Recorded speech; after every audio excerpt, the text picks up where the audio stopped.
Hey guys, a couple of points of business before we start. First and foremost, I want to give a shout out to Les Blake for making a pledge of $8 on Patreon in support of How to Be an Artist. Thanks, Les. Appreciate it. If anyone else would like to support this podcast, you can do so by going to patreon.com/H2BNA. The other thing I want to mention is that I've been thinking of doing some more exclusive material for patrons, and I thought it'd be really cool to basically do an audio essay. So I have some essays that I've written, and I just wanted to record an audio version of the latest essay. The essay is called A Year of Dedicated Practice, and it's basically a report of my last year or so of meditation practice, where I've been practicing around an hour a day, and just talking about some of the interesting experiences I've had in the process, some of the kind of like weird psychedelia, and also crazy things like meditation-induced seizures. If you're interested to kind of hear the bizarre stuff that can happen when you meditate an hour a day, you might be interested. Of course, you could always just read it. So I hope it interests you. All right, without further ado, let's get started. How to be an artist. Step 15. I will look you in the eye. With guest, Dani Jones. All right, Dani. How's it going? I'm doing pretty well. How are you? Doing pretty good. Thanks for being here. I really appreciate it. Well, cool. So, the reason why I wanted to have you on here, actually like a lot of reasons. I think just knowing what I know about you, I feel like you're a really good, fit for this podcast. I've just had a chance to know you for, basically since I started getting involved on social media, kind of watching you on social media. And I've really come to admire, the person you are, the way you express yourself. When I first started getting involved like on Twitter and interacting with other artists across the country, you were very much like this person that was doing all of these really interesting things. I remember when you were doing like the Artcast Network and, just this very vibrant.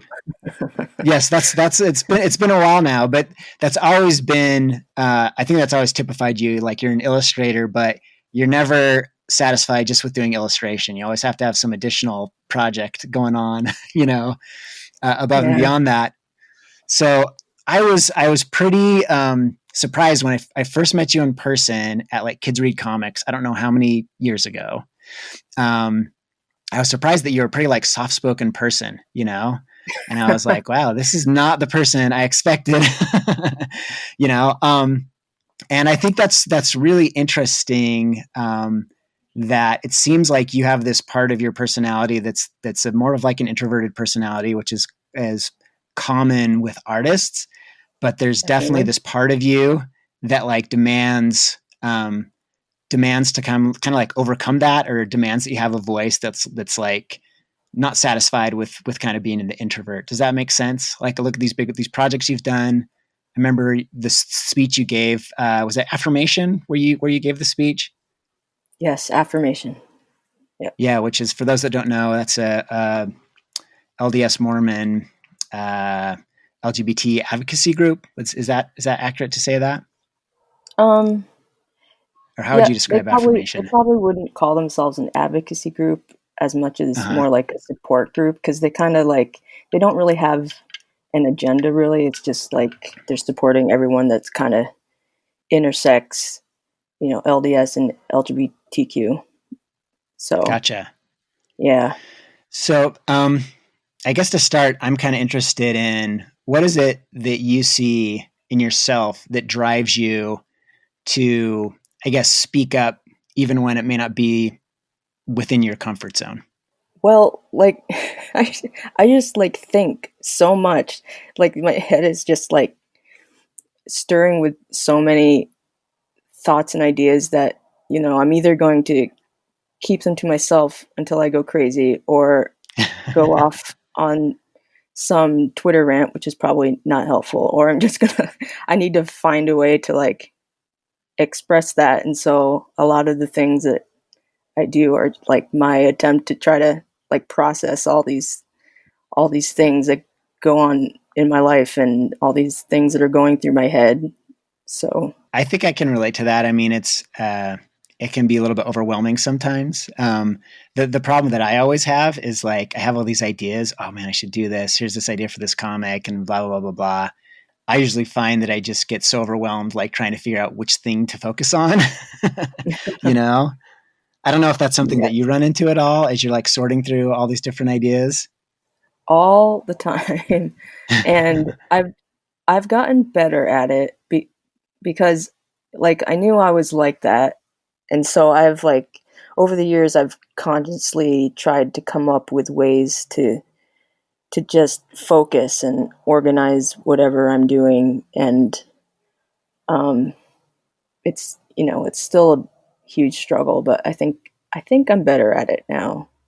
Yeah, I just wonder if if you could go like a little bit more depth into that because this is seriously something that I have like dealt with as long as I can remember. I'm always like, I want to do this, but I also want to do this, and sometimes I feel like I haven't gotten any better at sorting through all that. Like I still have this big list of things that I'm really passionate about, and I'm like, I still like making comics and I still like storytelling, but then there's these other interests I've gained since then and sometimes I'm like, maybe I want to completely change my career path and maybe I want to do something totally different that also seems really exciting. So, um, I don't know if you have like any specific approaches you use for kind of sorting through that stuff. Yeah, I've gotten a lot better at like collecting I don't know, ideas, things, thoughts. Like I'll literally write it down. Like I keep a lot of notes in my notes app or something. Um, and I journal a lot. So I've gotten really good at like collecting all these things that I have and then processing them. Like, so they're not just a bunch of random things floating around, like random tasks that oh, I should do that. And then all of a sudden getting distracted and then doing that. It's like, so a lot of it is just collecting the ideas that I have into a note or writing down a comic idea or taking a snapshot of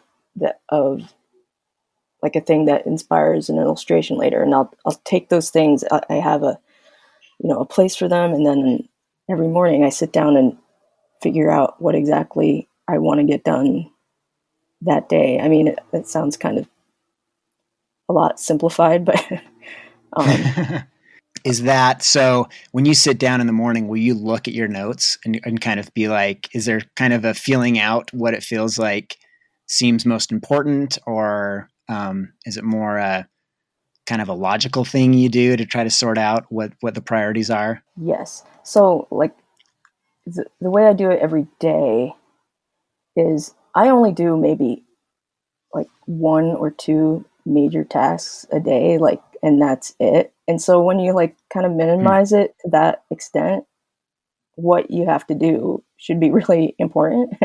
Like it forces you Sure. to focus on it. So I found it really helpful to me to be like, my to-do list is very, very short. Like people like to keep these long to-do lists and then they get depressed when they don't get through them. And I was like, well, my solution to that is just not have a lot of things on that to-do list. And, I get, they say to like get the big rocks done or whatever. And then, Hmm. I get the one or two things done and then the whole rest of my day can go off the rails, but it doesn't really matter. And the idea of collecting things is when you have the random thoughts, then you can, once you put it down, you can like dismiss them because you don't have to worry about forgetting about it. And then later when you're trying to think of what to do, you can go back through them. Like it takes away kind of all that stress when you write it down. Like, oh, I have to remember that. Or when you get done with something, you're like, oh, what am I going to do next? And it's like, well, I'll look at what I was thinking about before. Do you find ever that the itch is scratched just by like writing something down? That you have an idea and you're like, I just got to get this down. And once you get it down, you're kind of like, yeah, that's all I need to do with that. Yeah, I've because I have it all, in a concrete form in front of me. I can see, the junk too, like not just Hmm. like the gems in there, but you can see it's like, oh, that's not really important to me anymore, or not right now. Like that can wait till later. It's like, It's like once you have the pieces, you can sort them, but you know, versus when they're just like floating around everywhere and you didn't know what to do with them. Yeah. Do you ever have those ideas that you look at and you're like, I have no idea what I'm even talking about here? Some of them, the things that I wrote down when I was like half asleep. It's like, wait, what was that again? Yeah. I get a lot of inspiration in that kind of like waking up in the morning type of phase. And some of those Yeah. ideas are brilliant. They're just like great ideas, you know? Um, I mean, I don't know how much they're worth, but there's every once in a while, there's some that I just like, I cannot make heads or tails. I have like this, I keep this list of like story ideas, and I was reading through that the other day, and there's a couple of stories in there that I'm just like, this makes no sense to me. I have no idea why this would even be interesting to anybody, you know? Yes, I definitely have those. But clearly it was a very, very intense dream at one time. So you basically you'll do like, but is this list, I mean, is it kind of just like when you have open time, it's like, okay, work isn't coming in, I'm going to take a look at the list and kind of see just like what sounds appealing and what seems like engaging? Yeah, I mean, I usually have a bigger goals, say for like the year or even just the month. So that might get me started. And I usually have some larger project like that is just running in the background all the time. And right now, that's my webcomic. That's just something that I'm always thinking about and can always do something for. But other than that, it's like, oh, I've got to create new art. I haven't made new art in a while, or I might sit down and reevaluate where exactly I want to be in a few months. And once you have those goals, you kind of figure out what fits best. Yeah, and then whatever I'm excited about, changes, from day to day, month to month.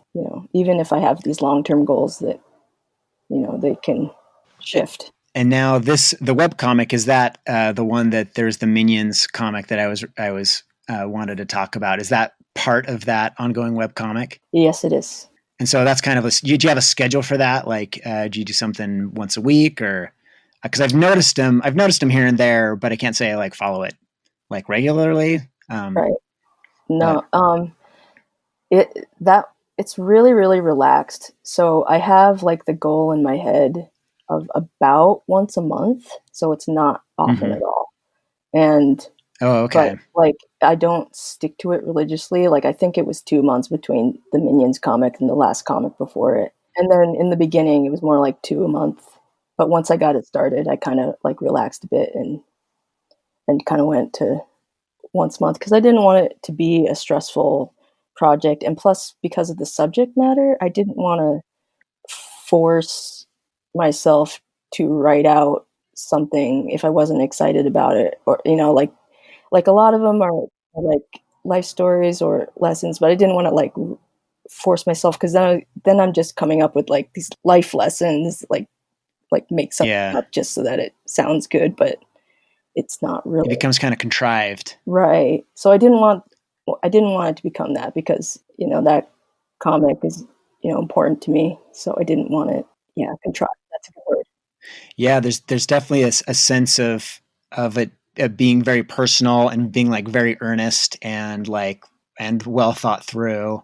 And which is, it's like this, it's similar to, I've wanted to do something like I think editorial comics can be like really, really powerful and interesting, and something I've been wanting to do. I've done like 2 or 3, I tried to start doing it before, and I've been much less regular than you.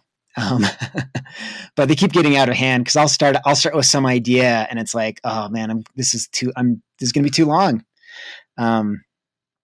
Last time I did one, it took me about a day, but anyway, go ahead. So it's also like, oh, that's a lot of time, Right. Well, I was going to say that one thing that's really helpful for me too is that I set limits for myself. So each one of those comics that I'm making, they're only 4 pages, and I have to say what I want to say in 4 pages, and I kind of stick to that.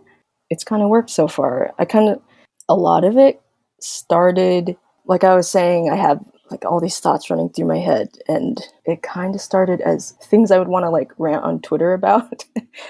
Sure. Yeah. No, I totally know exactly where you're coming from on this. Oh, like Twitter, I like that Twitter has a character count, because you have to Hmm. craft what you want to say. Now they're getting into threads and stuff, so it's not as much that, but Yeah. I kind of, I like those limits. And so I think a lot of how it started was, instead of, immediately writing something on Twitter, I would instead write it in my notes, and that would become the germ for a comic Yeah. later. So that's kind of a lot of how a lot of those comics start. It just occurs to me that seems like a really healthy way to kind of respond to kind of impulse to engage in Twitter. Cause I've had this thing all the time when you read stuff on Twitter, you kind of like have a reaction. Usually it's kind of like this like reaction, like to how dialogue is going, how discourse is going on Twitter. Sometimes you fire off a tweet, but it's really not that well thought out. And it's kind of nice to do something like a comic, or I mean, whatever, if you want to write like an essay or something where you can stop and actually like think carefully about your response, which I think that's kind of like one of the problems with Twitter is it's so reactive, that people are just working at such this emotional level, like to a point that people I think aren't even really aware of kind of the emotional aspect that's driving how they interact with social media, you know? So yeah, I like that idea of kind of slowing down. And because a lot of times I'll have some sort of strong feeling and then I'm like, I'm going to sit down and think about it. I'm going to read about it a little bit. And by the end of that process, I have a very different take on things. Yeah, like sometimes we'll have this feeling and this reaction, but a lot of the time I won't really have a clear idea of what Mm, I'm thinking. I know I'll have this emotional response, but I don't really understand it fully mm, yet, and I can't figure out how to write it down. So I like, the comics are a good way to process that, and the finished product of the comic are the results of that, and so you have like this concrete product of what your idea was, and it really has helped me kind of form my ideas and have them not just be kind of wishy-washy emotional opinions, and more like, oh, this is what I think and this is why, and yeah. it's really nice.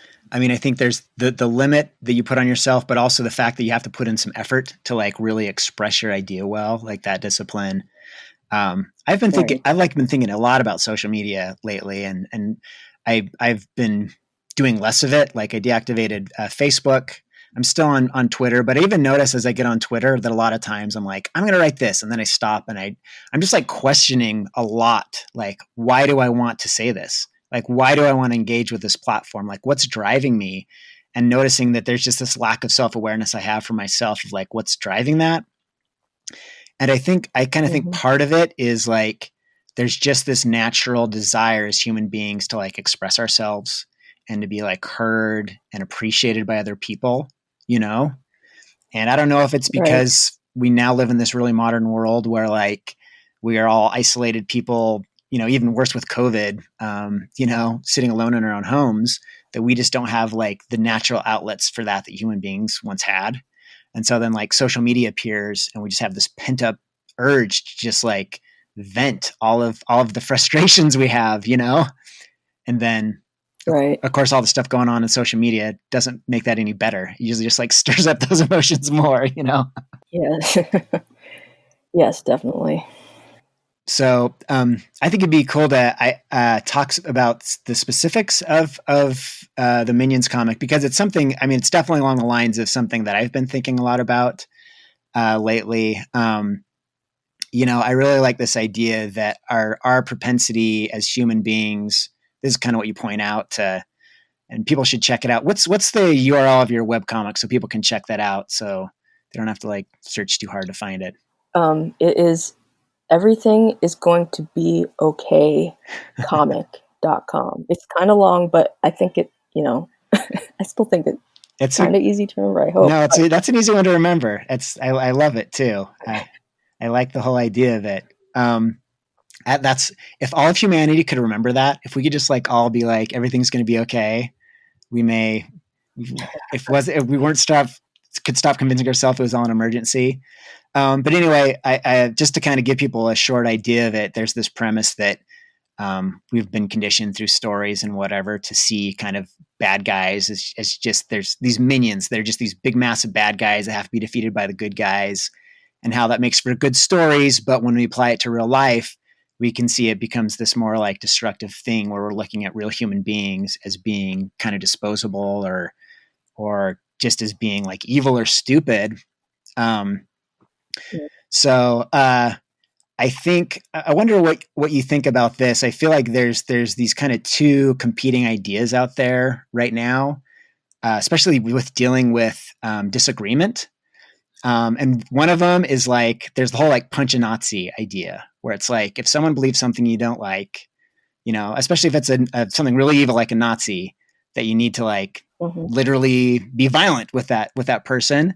And then on the other end of the spectrum, there is I'm trying to remember what the guy's name is. Daryl Davis. You're familiar with Daryl Davis?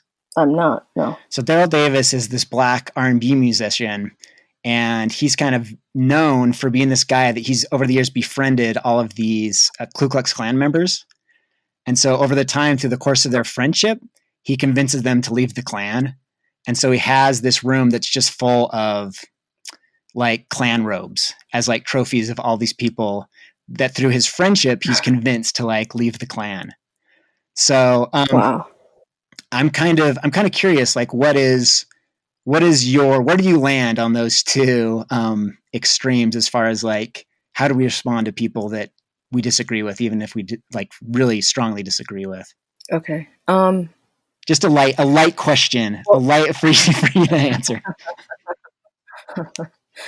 Well, the idea of the Minions comic is that, unlike in movies, there's not like this horde of orcs that are stupid and, nasty looking. We can't look at real people that way. We can't look at the other side and be like, you're just this stupid monster, because they're actual human beings. And so my kind of point with the comic was you have to like make an effort to remember that, because we are kind of conditioned to like think about heroes and villains in that way, and when we think of ourselves, we're always going to think of ourselves as the hero. Yeah. So if you're going to have an opinion,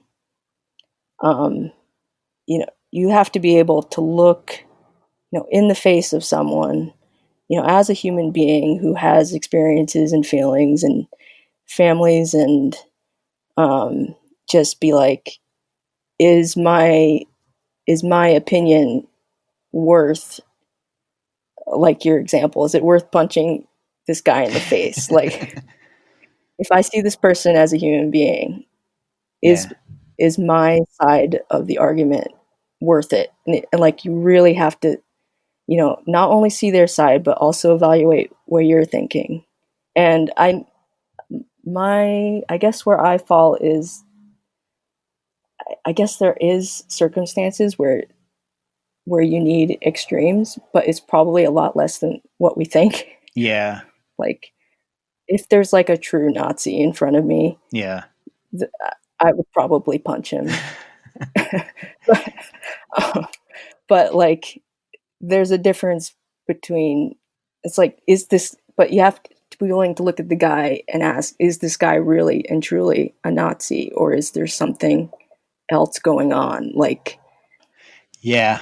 I mean, I like, and maybe we have to really reserve judgment until we. I just believe that's always just been kind of my ethic has been like violence should always be like the very, very, very last option, if ever, like right. That's why I've always I've always loved like the example of Gandhi or Martin Luther King, as far as the extremes they went to like prove their point in that regard.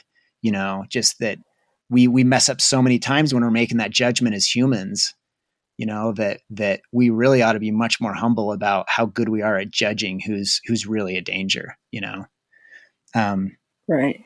The other thing I'm kind of interested to know is like how you how do you deal with like, I guess with the internet, I feel like this question becomes more difficult because I love that point in the comic where you say like, if I'm going to disagree with you, I'm going to do it looking you in the eye.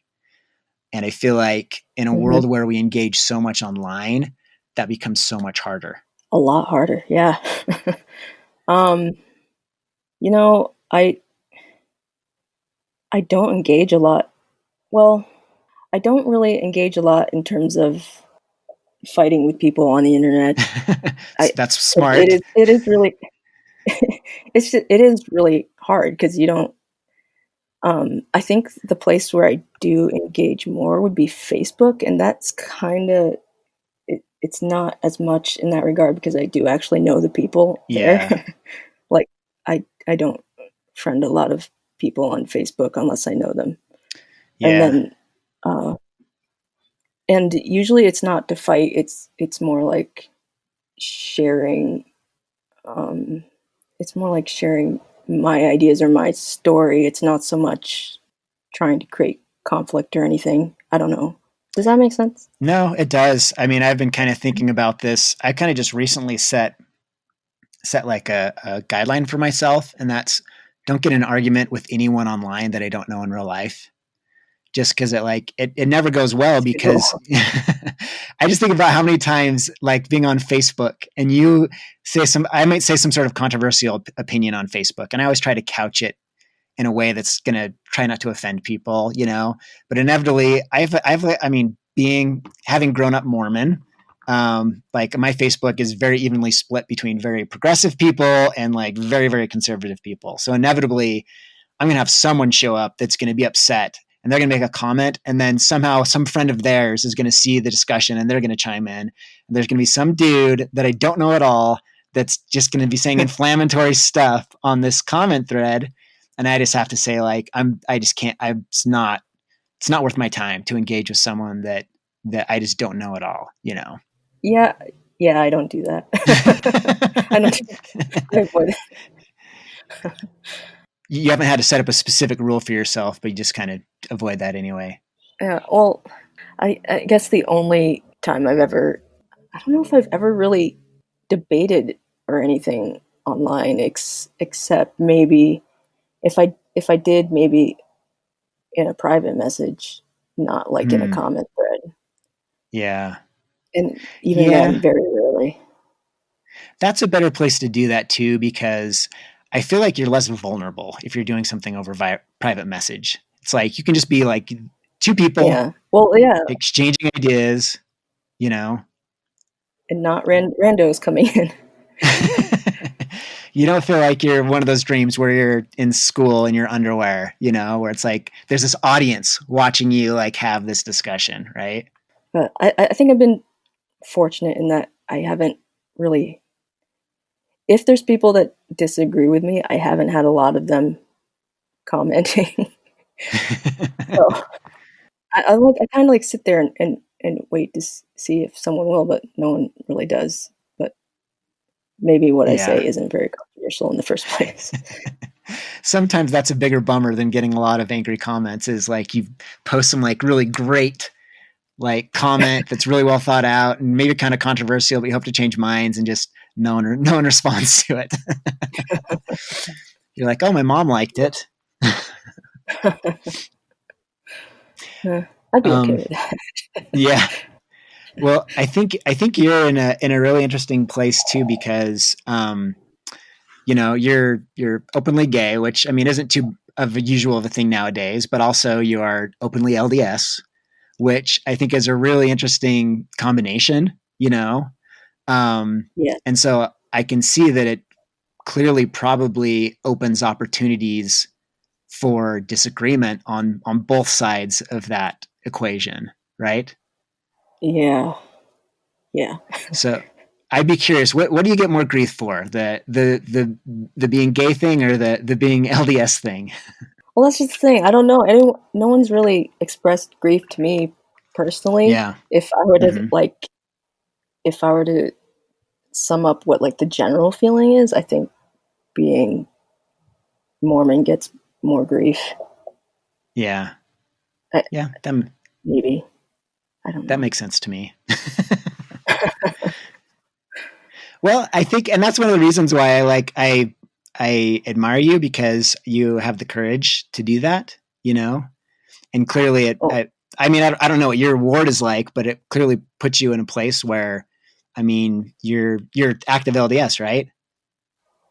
yep, yep. And so it puts you in a place where like you are being who you are at, you know, in the Mormon church and not apologizing for that. And, you know, that seems pretty cool. That seems like I have to admit that I feel, you know, I decided to leave the church just because it eventually wasn't the right fit for me. But I admire people who are willing to say like, I'm gonna be who I am, regardless of what other people think. And I think that's how minds are changed. And I think that's already happening in the church. I think the way that the LGBT community is thought of in the church has really radically shifted over the last, I don't know, 10, 20, 30 years, but very, very, very quickly over the last 10 years for sure. Yeah, it's still really slow.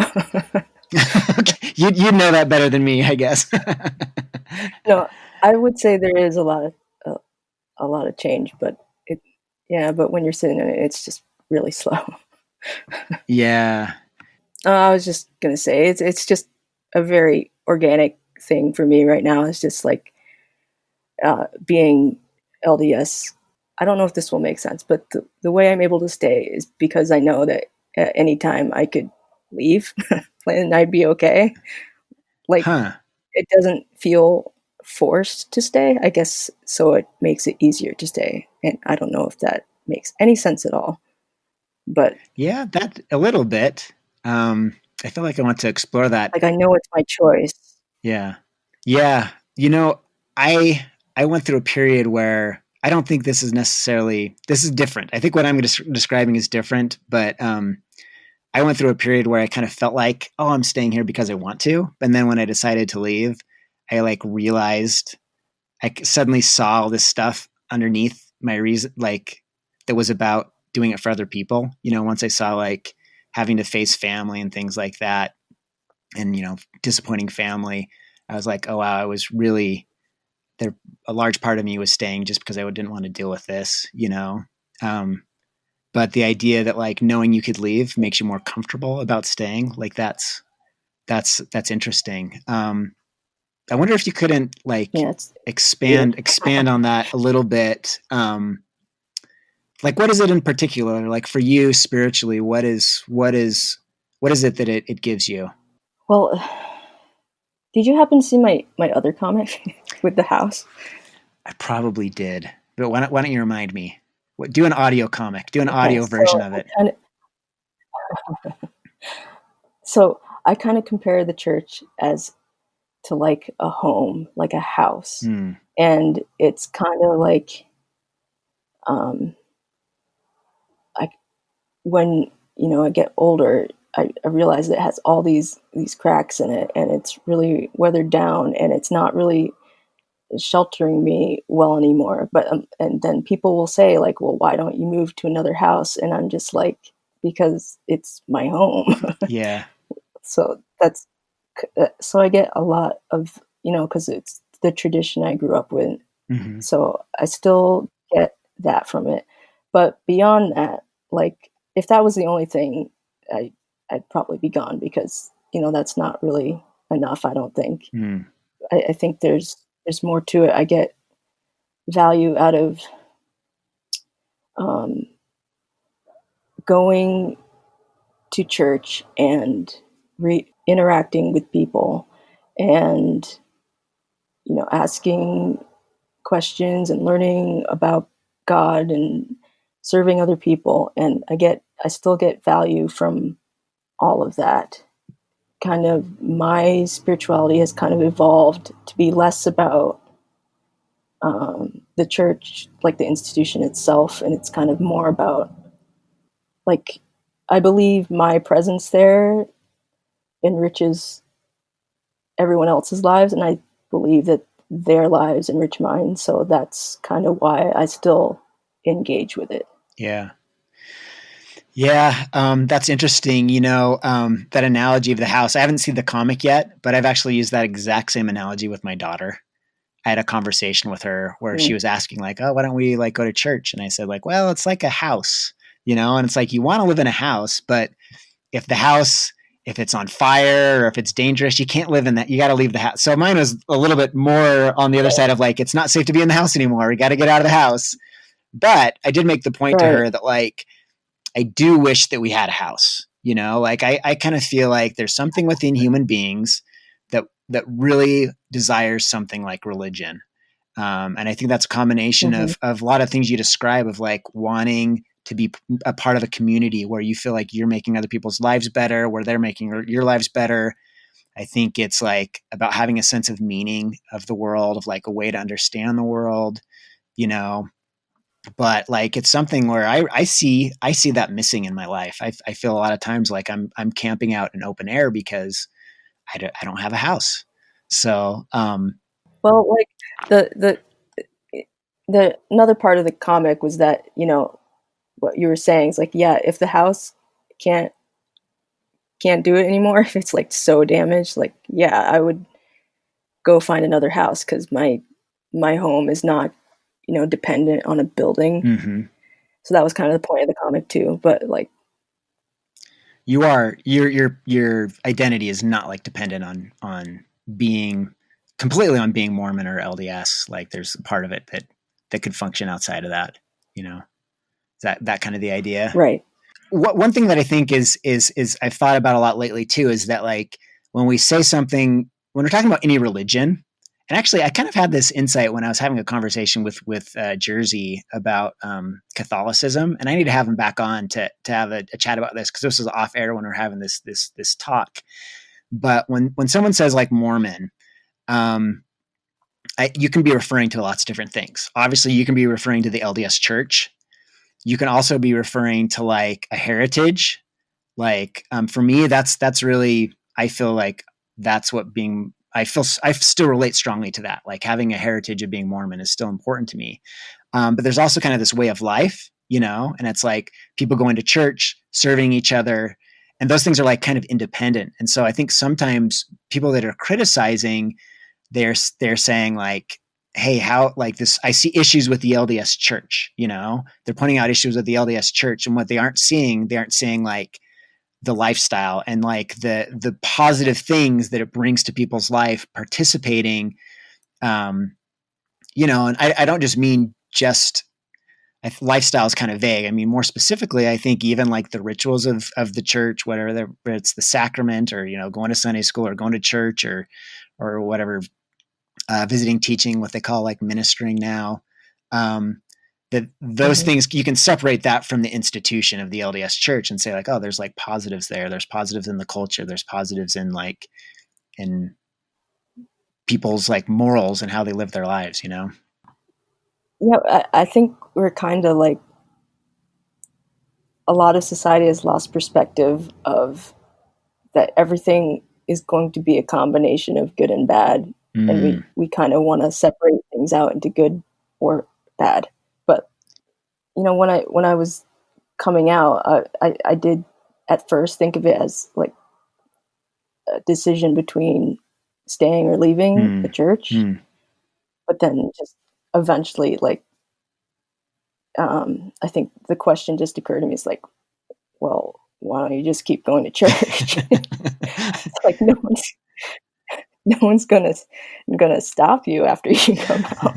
So it's like, it's like maybe I don't have to get rid of all the good things I got out of it just because everyone else was telling me to. Yeah. But do you still find that you have, like, how often are those moments in like Sunday school where you just have to like eye roll when people start going off on something? It's off and on, I guess. Yeah. Like if it was like, all the time, that'd be obnoxious. But I think it's not too bad, at least where I am right now. Yeah. In my ward. Yeah. What are the things that challenge you? Like, what are the things that emerge that make you say like, this is one of the areas where there's kind of a crack in the roof? Like specific issues or? Yeah. Or they could be like moments, events, like what type of things can happen that give you pause? Mormons are very good at self-congratulating themselves, and that can get on my nerves. To be like, it's like, it's like, look at all the stuff that we're doing so right, and Yeah. look, if you do this and you follow this path, it's gonna go so right for you. Yeah. But then I'm like, well, no. Like, well, for one, I can't follow that path that you're Yeah. lining up there, and if I did, I'd be very unhappy. So how can that? How can the people who are saying that are always the ones that are married with 5 kids in the temple, and you're just like, well, yeah, it worked for you, yes, it did, Yeah. and it's great, and it's wonderful for you, but it's not working for some other people. Yeah. And so, I know if I roll my eyes at church, it's it's mostly that stuff. Yeah. Like, we're so grateful that we have this perfect thing that does exactly what it's supposed to do. Yeah. Yeah, this is something my dad has said quite a bit, is he has this thing where he's given like talks and stuff where he said, like, the church has delivered on every promise it's ever made to me, and I don't doubt him. I think he's being honest, but it's like you say that Yeah. that doesn't work for everybody. Like, for me, I didn't quite get the promises delivered the way I wanted them to, Right. especially being an artist. I think there's something particular about being an artist that's really tough within like LDS culture, like you're trying to fit. Mm. I mean, probably not as hard as being gay in LDS culture, but it's still challenging, About gay and an artist Yeah, and an LDS culture. you're smart. You decided to do both to make it as things as fun as possible for yourself. How does I'm kind of curious about how does spirituality like interface, if it does at all, with your art?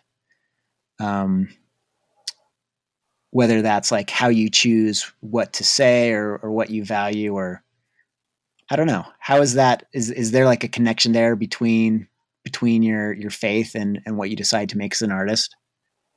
I mean, it definitely has connection to specific things, like the comic. Mm. I don't know how I would connect spirituality to like Supergirl fan art or something. So, I mean, like, I, I don't know. Okay, actually, yeah, actually, I would say that would have a effect on it, because I'll go back to my silly example of Supergirl fan art. Like, Yeah. I connect with that character for the specific reason of that, like, she's a character that represents positivity in like the most dark circumstances, like had a whole world destroyed, and then she becomes like a symbol of hope or whatever. Mm-hmm. So I guess, like, so that element of my spirituality like kind of comes out in like what I choose to draw and the things that I like and how that comes out in my art, I guess. And I'm in the business of making children's entertainment for most of my work, and I really love that industry. And because it's, people like to dismiss it as light and fluffy, but there's some really big depth in a lot of children's entertainment, and they don't have to do it by like being Game of Thrones gritty.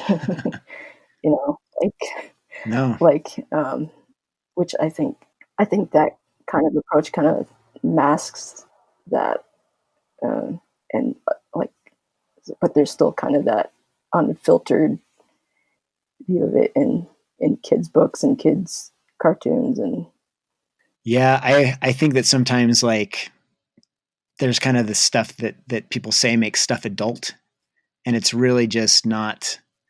It doesn't necessarily add any depth to work. And I honestly, I agree with you. I think about some children's literature that I just find so much depth in. Are you very much of an Avatar: The Last Airbender fan?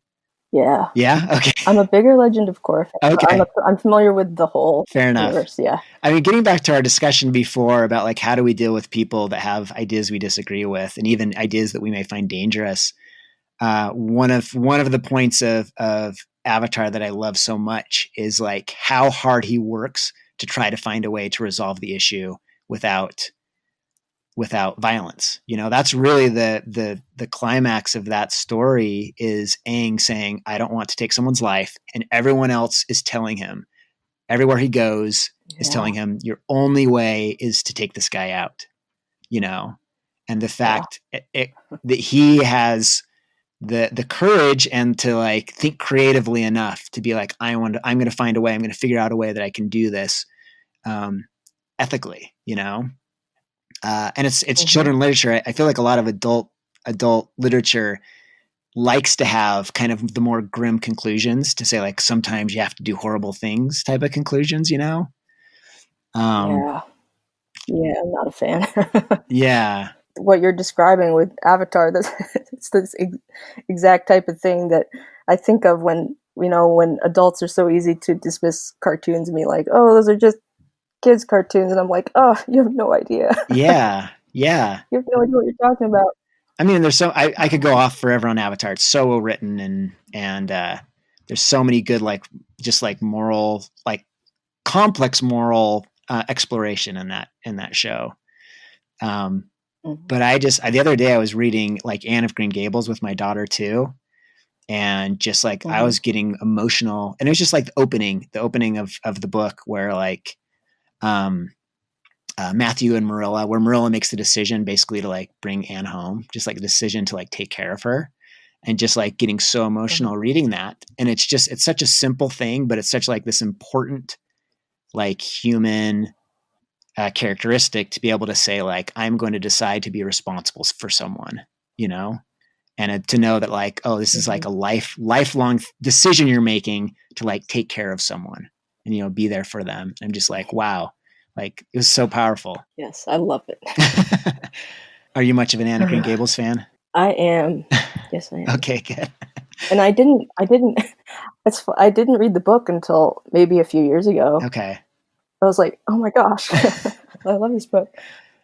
It's so beautiful. And I think it's not a book most guys would naturally be attracted to, but like, I like highly recommend that book. I was just like so emotional reading it. Her description at the beginning too of Green Gables, of how beautiful Green Gables is, like, was so wonderful. Just like how the way she sees the world, you know, but just, it was great. And I was so happy that my like daughter was reading it. We got to talk about it.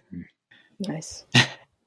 Apparently, if you go to, it's like Prince Edward Island. Apparently, if you go there now, it's like kind of a big like tourist trap, which is kind of sad. So, I'm definitely more of a like Avatar: Last Airbender over Korra. I'm definitely on the side of Last Airbender. So, give me your pitch on why Korra is the better of the two series.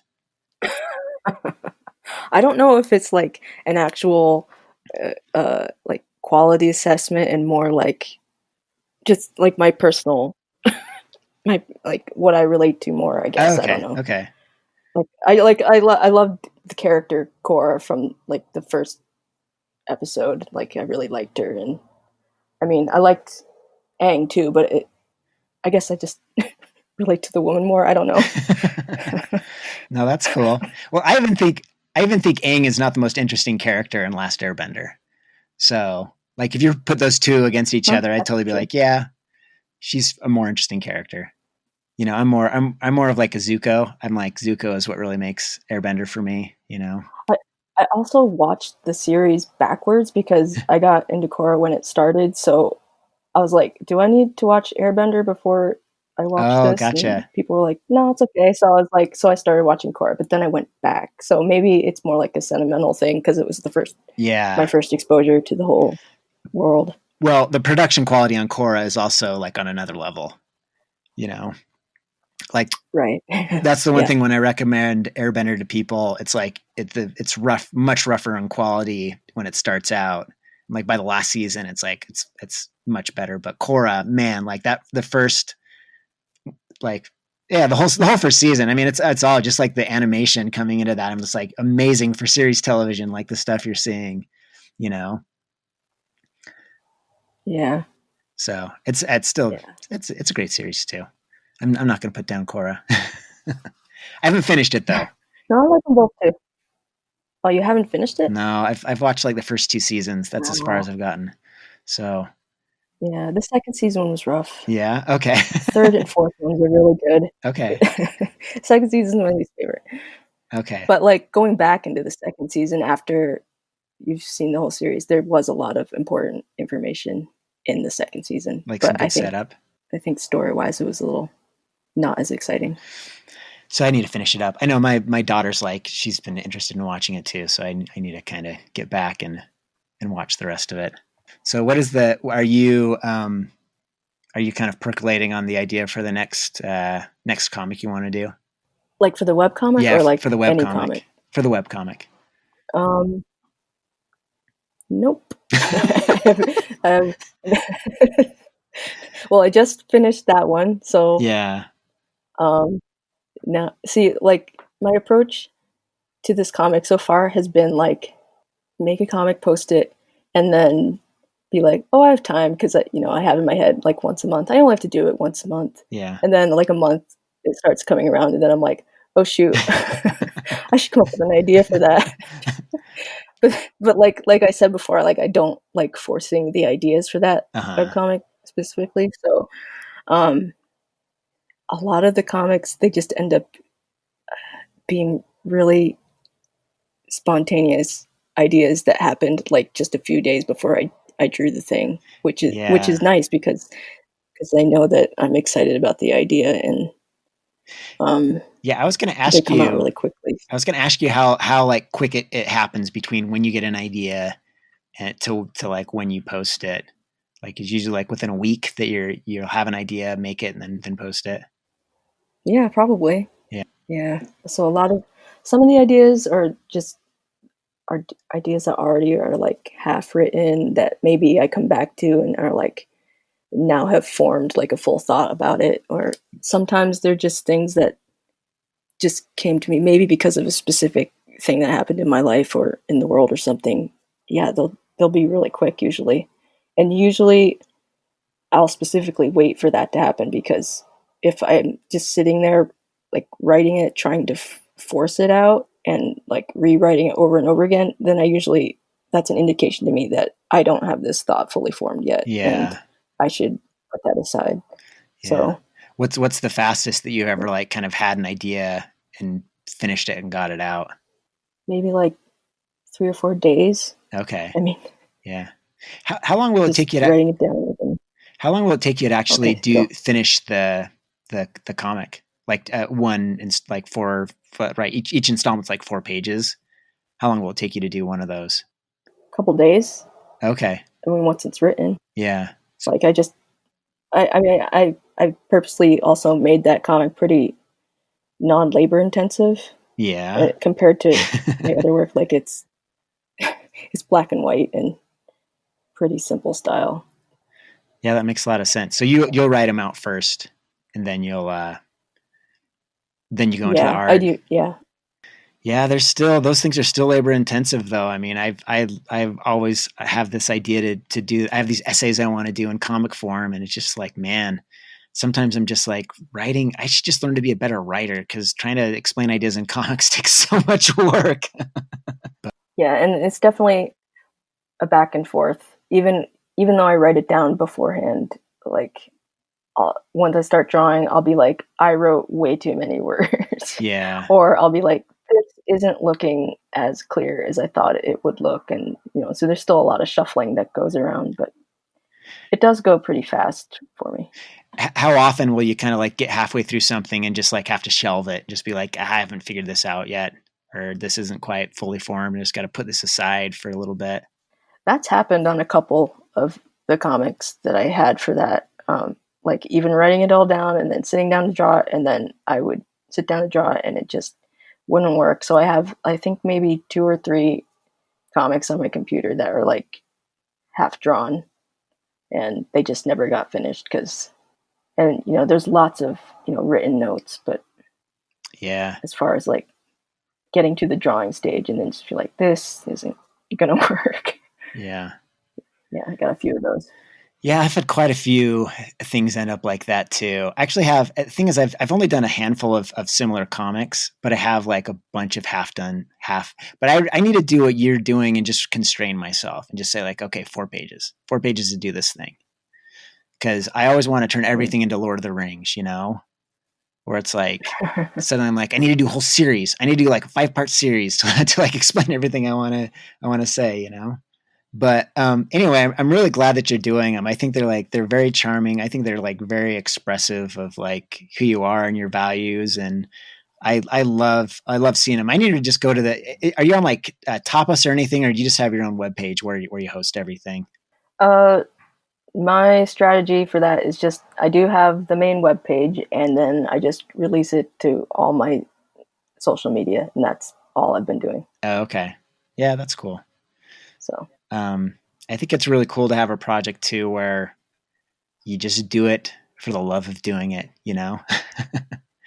Instead, yeah. I don't know, maybe it's meant to be some big like business. You have a big business plan behind it, but it certainly doesn't feel that way. It definitely comes across as something that's done for the love of it. So mostly, if you ask me if I have a big business plan behind it, it's usually no, I don't. how much of how often is that a thing with your work? How often are you thinking about how to monetize things? I mean, clearly you do freelance, you like are freelancing a lot of stuff. So you're making money for that, but outside of the freelance stuff you do, how often are you thinking about like monetizing your work? I worried about it a lot more when I was starting out, and then maybe it's just because I'm more secure with my freelance work, but it's not a thing I think about as much anymore. Like, so the everything is going to be okay comic, that was the first kind of personal project I did in a while, and I just had no plan for it in terms of business wise. But in the past I've had like, oh, I gotta post this often and put ads on my website and print a book and go to cons, but then it's not so much a priority for me anymore. Yeah. Because for one, I was not successful with it that much. I do feel like if you're going to do, art as a job, you have to think about it somehow. You have to figure out how you're going to survive doing it.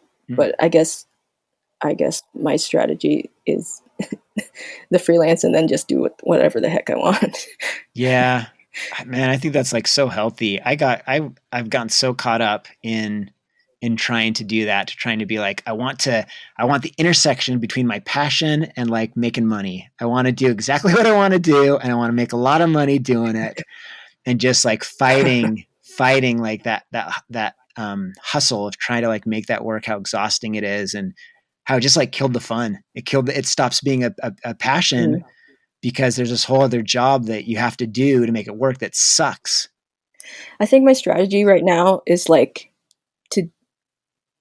I don't really consciously think of a plan, but I also don't let really obvious things go by. Like I still have a Society 6 shop with prints, but it doesn't require that much work for me. It's just uploading art. Yeah. And it's just like something like if I ignored it, like it just seems really silly because it's not a lot of work on my end. So I just keep that up because I'm always making art. So I just add art to it. Or if I do make a comic and it does make a good book, it would be kind of obvious to me to make the book, but I'm not necessarily making the big plans to begin with, or pressuring myself. It's more like I'm making the stuff I want to make, and then figuring out what to do with it. And I'm not gonna like miss the obvious opportunities like making a book, but I'm also kind of not putting that pressure on myself because for someone like me who has the freelance work it's not as a priority for me versus someone. I think other artists are more into going into Comic-Cons and tabling and doing all that. Ugh. It's not. I got so me. burnt out on that. I'm so done with that after like promoting my last comic. And conventions have just really changed. Like 10 years ago, I think it would have been I just did better. I go back 10 years ago and I did better at conventions, like there were some conventions I could plan on going where at least I could like cover my costs.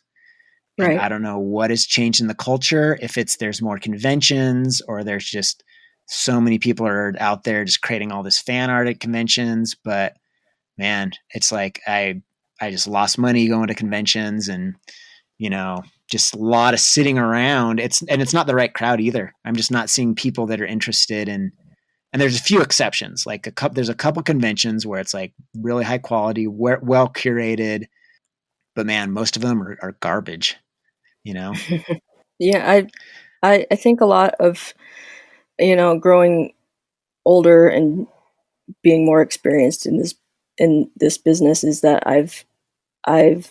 it's become easier for me to dismiss the things that are not effective or do not interest me, and will not take selling a bunch of fan art at a convention is not going to take my career in the direction I want it to go. So that's easy for me to just no, I'm not going to do that. Yeah, I like kind of what you said before, that you kind of need to take the attitude of like, I'm going to do what I want to do. I'm going to figure out some other way to pay the bills. But I've always got the option. I'm going to do the stuff I want to do. And if I want to do something with that in the future, if I can make a book with it, if I can sell it in some other way, that's open to me, but, I'm not going to bet my life on it. I'm not going to bet my happiness on this one specific thing doing well. Cause there's no guarantee. I can't decide what's going to do well, Right. But then again, maybe I'll get a job doing something else besides art and just get a regular paycheck. Sometimes I just think that would be nice. Yes. Yeah. Sometimes. Why did I choose this? Yeah, really. I remember like when I was younger, like hearing people that have been in the industry a long time and hearing all the cynical stuff, hearing them say all the stuff we're saying right now, But I still want people to be artists. I just want them to understand what they're getting into, just right. Right. I mean, I've survived this far and I'm still enjoying it when I'm not stressed. No, it still can be a pretty awesome career when you just stop and look at like what you're doing day to day. Well, anywho, I should probably wrap it up at this point. But Dani, I've been really happy to be able to chat with you a little bit here. I hope we can do it again. And I hope everyone will check out Everything's Gonna Be Okay. Actually, I'm going to go there. I just need to go there and read everything so I can just be up to date on everything you said. And it's going to motivate me. I've really wanted to do this type of work. So, yeah. Cool. Thanks again for being on the podcast. Thanks for asking. You've been listening to How to Be an Artist.